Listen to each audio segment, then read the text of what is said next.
10वीं विषय गणित निर्देशांक ज्यामिति में आता है प्रश्नावली 3। प्रश्नावली 3 में है आपको आलेख दिया गया है, उस आलेख से प्रश्नावली 3 है। ये आलेख आपको दिया है, एक्स अक्ष और वाई अक्ष, इस पर रेखाएं दी गई है। ए और बी दिया गया है, बी सी और डी दिया है, ई और एफ दिया है, जी और एच दिया है, आई और जे दिया गया है। तो इस आलेख से दिए गए आलेख 19 में ये आलेख आपको दिया गया है, इसमें अंतराल की ढाल या प्रवणता ज्ञात करना है। पहला हम ज्ञात करते हैं ए और बी की प्रवणता। ए का मान है 1 और 5 और बी है 3 और 7। तो ए और बी की प्रवणता ज्ञात करना है। जैसे इस तरह का है, दिए गए आलेख में अंतराल की प्रवणता या ढाल ज्ञात कीजिए। ए का निर्देशांक 1 और 5, बी का निर्देशांक 3 और 7 दिया है। ए बराबर 1 5 बराबर इसको मानते हैं x1 y1, बी बराबर 3 और 7 इसको मानते हैं x2 और y2। तो प्रवणता m बराबर y2 माइनस y1 बटे x2 माइनस x1। 7 ऋण 5 बटे 3 ऋण 1 बराबर 2 बटे 2 बराबर आएगा a। ये आपको प्रवणता ज्ञात करना था। तो उस रेखा की प्रवणता ए बी की प्रवणता होगी 1। इसी तरह से अगला क्वेश्चन आता है, आपको क्वेश्चन नंबर 2 बता दिया हूँ मैं, एक्स अक्ष के समांतर रेखा की प्रवणता क्या होगी। बाकी को आपको ज्ञात करना है, निर्देशांक में दिया गया है उसकी प्रवणता। क्वेश्चन नंबर 3 है, एक रेखा बिंदु 7 10 से गुजरती है जिसकी ढाल 5/6 है। पहला सवाल है, इस रेखा पर उस बिंदु x निर्देशांक ज्ञात कीजिए जिसका y निर्देशांक 15 हो, 7 और 10 से गुजरता है, जिसकी ढाल 5/6 है।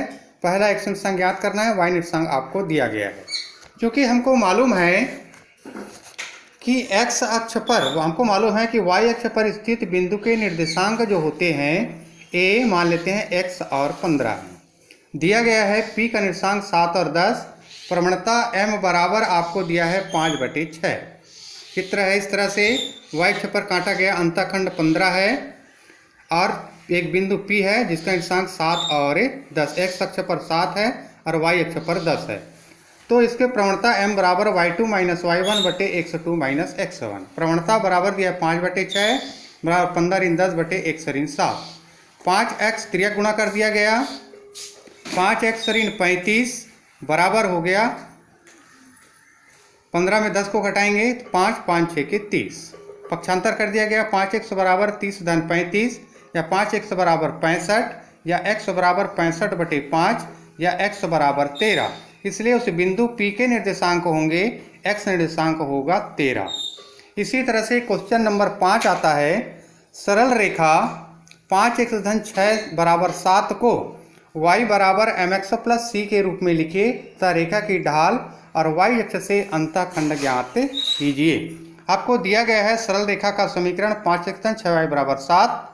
सरल रेखा के रूप में लिखना है तो 6y बराबर 7 ऋण 5x या y बराबर 7/6 ऋण 5/6x या y बराबर ऋण 5x/6 धन 7/6।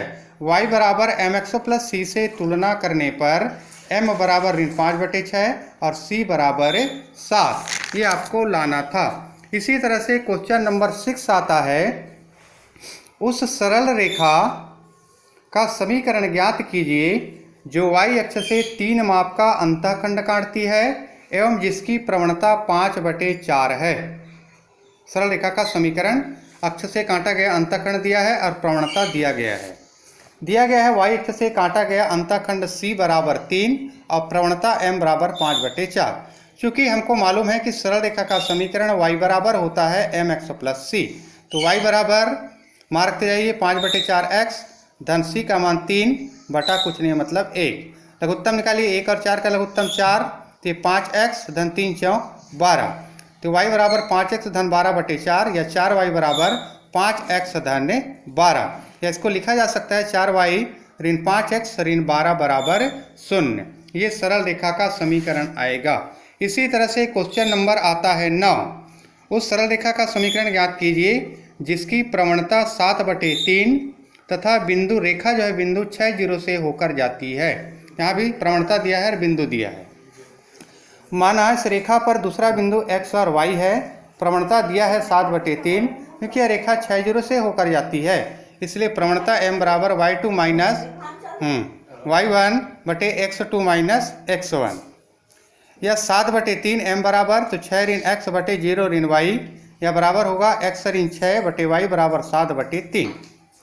यह 7y बराबर 18 ऋण 3x, त्रिया गुणा करने पर तो ऋण 7y धन 3x ऋण 18 बराबर 0, या 3x ऋण 7y धन 18 बराबर 0।